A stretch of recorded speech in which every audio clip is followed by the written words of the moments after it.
Ayan, good morning na naman po sa ating lahat mga idol kabubog. Ayan, happy Wednesday po sa ating lahat mga idol. Ayan, for today's video mga idol ay gagawa ako ng aluminum screen door. Ayan, shout out nga pala sa ating valid customer sa Valenzuela. Ayan, Bignay, Northville 1, Bignay, Valenzuela. Ayan, maraming salamat po sa pagtitiwala. Ma'am, nagpagawa po siya ng dalawang seat na sliding window, 798 series with reflective glass, at saka po aluminum screen door, ampli-mist door ang gagawin natin. Ayan, maraming salamat po sa pagtitiwala. Ayan, bago ko simulan ng aking video mga idol, yung mga hindi pa po nakasupport dyan, ayan, pasupport naman po mga idol kabubog. Sa ating mga followers, subscribers, shout out po sa inyong lahat. Ayan mga idol kabubog. Ang gagawin ko mga idol ay aluminum screen door. Ayan, ako na naman po mag-isa. Ayan. Walang helper mga idol. Dahil nga si Kabubog Tisoy ay mayroon siyang sariling gawa. At si Kabubog Louie naman ay umuwi ng Bicol dahil magpapakasal nga po siya. Inaasikaso niya yung mga papilis nila. Ayan, shout out sa inyo. Mag-iingat kayo mga idol. Ayan, ngayon mamumutol na ako mga idol Kabubog. Ang puputulin ko ay yung pinakahamba. Pinakahamba natin, may hamba po kasi ang gagamitin kong hamba ay tubular 1x2. Ayan, simulan na natin mga idol.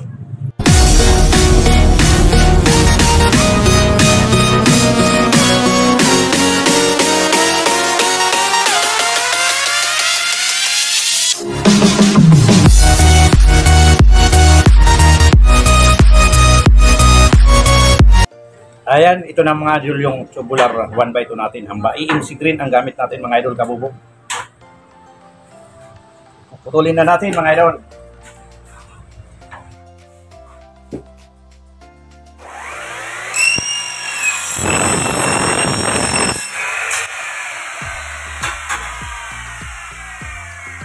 Ayan, naka 45 degrees po siya mga idol.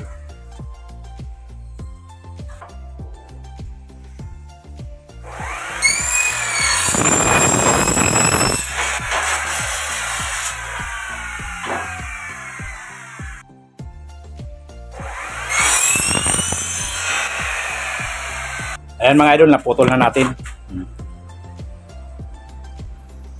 Kompleto nang naputol natin yung hamba.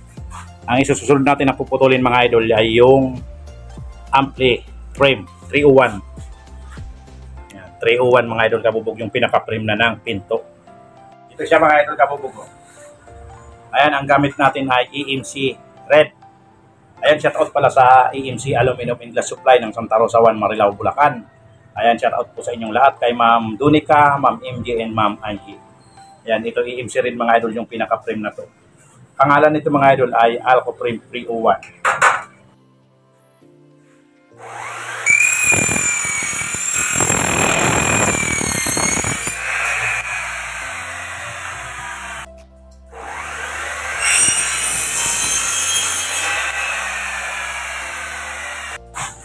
At ayan na nga po mga idol kabubog. Ayan yung hamba natin. Nandyan na po, naputol na po natin. At dito naman po yung frame, yung Alco Frame 301, naputol na rin po natin, naka 45 degrees na po. Ayan na po mga idol. Ngayon, sisimulan natin mag-assemble. At ayan na nga mga idol kabubog, magsisimula na tayong mag-assemble. Ayan, nandyan yung mga tools natin, nandyan yung barina natin, may talim na 1/8. Nandyan yung riveter, ayan. Simple, nandyan yung blind rivet natin. Meron tayong eskwala, gunting, plies, cutter blade, metro, at yung pinaka-bracket natin mga idol. Ang gamit ko pala dyan na bracket mga idol ay angle 3/4 by 3/4. Yan, ang unang assemble natin mga idol ay yung itong hamba. Itong pinaka-hamba natin, yung tubular 1x2. Yan, simulan na natin mga idol. Ayan mga idol, ang unang gagawin natin ay lalagyan natin ng bracket. Lalagyan na natin ito ng bracket mga idol. Yan ang bracket niya mga idol.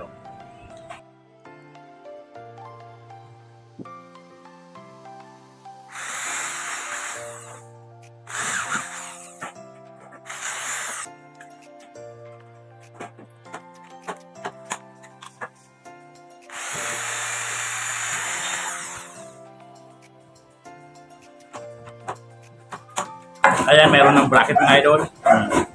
Yan na yung bracket. Kukunik na natin mga idol.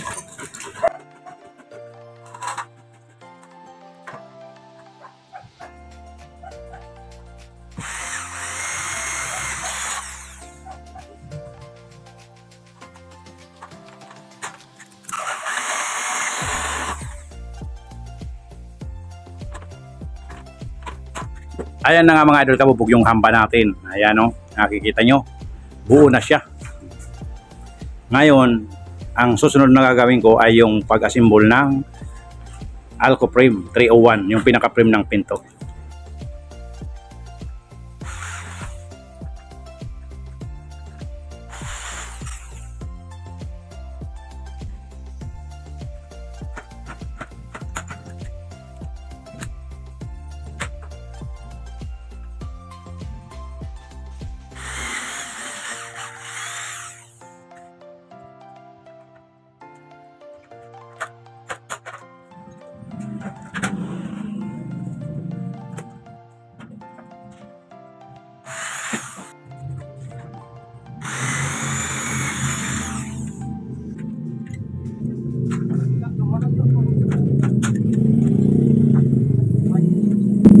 Ayan mga idol, lalagyan na natin ng bracket. Ayan na. Hanggang sa dulo mga idol, meron na rin. Ngayon, ikukunik na natin yung horizontal.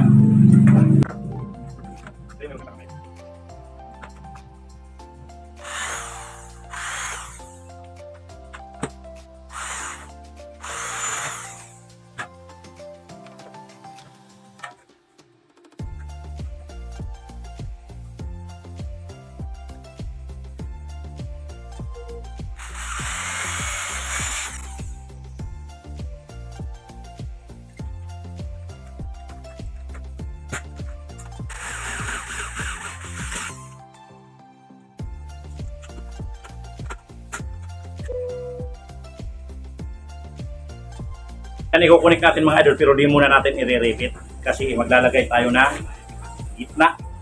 Tapos, ang paglagay ko kasi dito ng YP100 ay patayo. Kaya kailangan natin lagyan na muna ng crossbar ang gitna.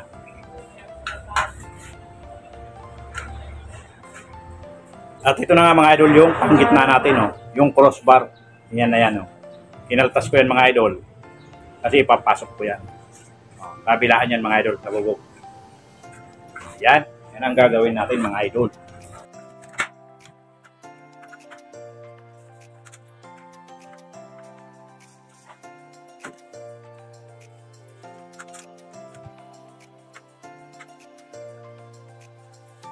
At ayan na nga mga idol kabubog, na ilagay na natin yung crossbar. Ayan. May tornilyo po yan doon. At dito sa kabila mga idol, hindi ko na muna tinornilyo. Kasi tatanggalin ko tong isa na to kasi ang paglagay ko ng YP100 ay patayo. Ngayon, ang next step natin ay puputulin ko na yung YP100. Ayan na nga mga idol, naputol ko na yung YP100 natin. Ayan, ganyan po pala ang YP100. Ayan.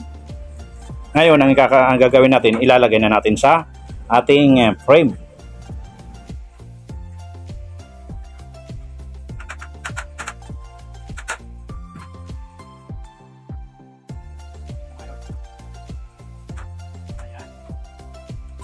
At tatanggalin na natin ng sticker.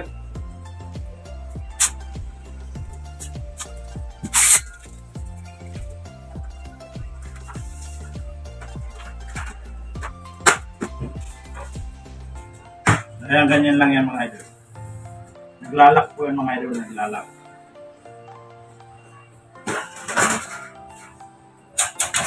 Pero lalagyan natin ng silicone para hindi sila maghihiwalay. Kaya nagpalit tayo ng gun mga idol. Yung isa luma na medyo matigas.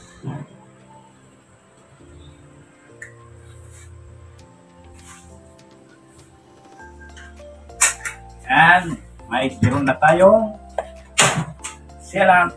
Kaya natin kukunik mga idol ang ating YP100.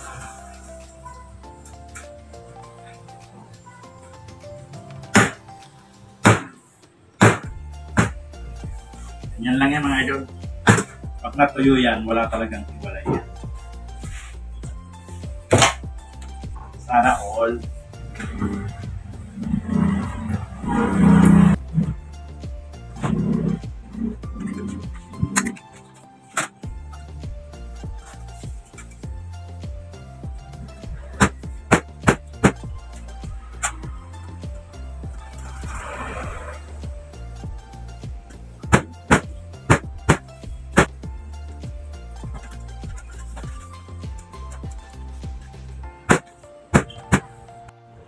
At ayan na po mga idol kabubog. Ayan o. Nailagay na natin yung YP100. Ayan na yung pinto natin. Ayan sa taas na yan mga idol. Diyan ko ilalagay yung amplifier at screen mesh. Yung sa baba, ayan na. Ayan na, nailagay na natin yung YP100 mga idol. Patayo. Patayo ang lagay natin. Depende sa inyo, depende sa may-ari kung ano gusto. Gusto kasi ng may-ari mga idol patayo. Kaya patayo ang ginawa natin. Ayan, ganyan lang po yan mga idol. Oh. Ayan mga idol, ang isusunod natin ito. Amplifier. Kakap natin mga idol.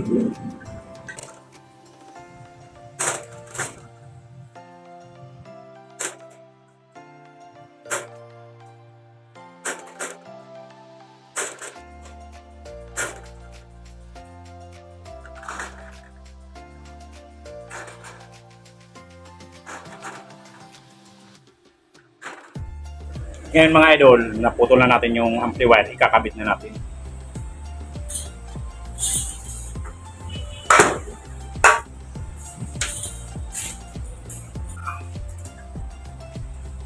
Wala tayong katulong mga idol, kabubog.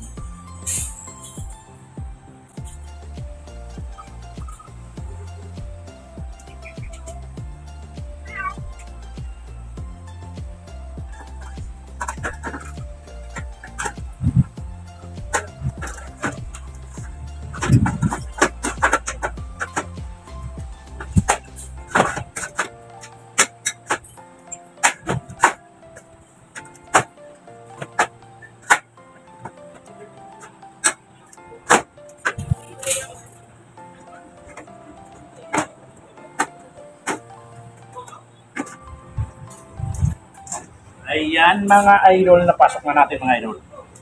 Kunting taga lang. Ang ganito mga idol, wala tayong katulong, tiyaga lang talaga.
Ayan, nalagay na natin mga idol kabubog.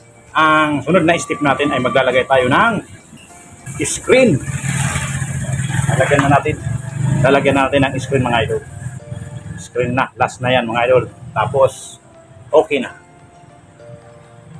Ayan mga idol, mag-i-screen na tayo. Ang gamit natin dyan ay vinyl number 4. Ayan mga idol, vinyl number 4.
Mga idol, nalagyan na natin ng screen.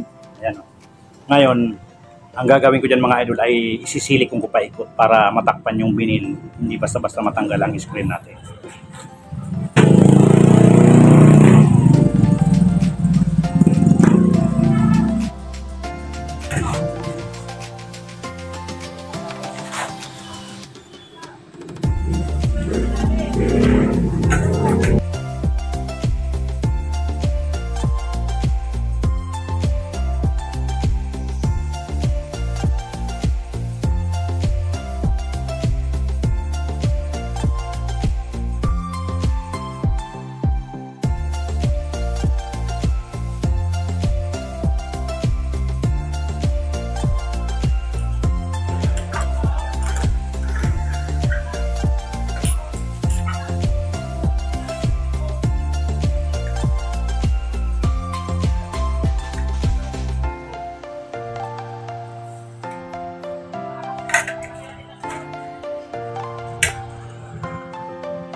Ayan mga idol, kabubog ko.